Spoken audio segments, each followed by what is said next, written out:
Posible nga magpasaka naman sa preso sa ilang mga baligya nga pagkaon ng mga nagapanag-iya sang karinderya sa Iloilo City.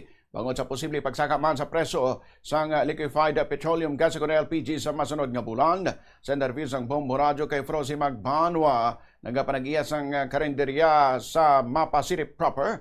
Iagin pahayag ang magadugang sila sang 2-5 ka pesos kung matigayon nga mapasaka ang preso sang LPG. Suno sa iya ilaman ginakonsiderar nga buhina na lang ang serving sa ila ginabaligya nga sudan na gud hindi man matamba ng mga estudyante nga masami nagabakal sa ila. Dugang pa rin Magbanwa, hindi lang LPG isa sa ilang nga kinahanglan nga gulpi lang nagmahal, kundi amo man ang bugas, mantika kay iban pa nga ila ginagamit sa ila pagluto. Saka tas ang presyo sa aton nga baligya. Sa sudan pa kag sa hotdog, nagdugang ko 5. Ate mabalala na akong magsaka gid eh. Di ma-adjust kami gamay sa serving para do hindi mo mabugat sa mga estudyante kaysa mo nagbakal. Pasaka gid ko kay nagmahal man nga daan ang mantika mo. Tag 110 na nga daan ang kilo. Ang bugas nagsaka man.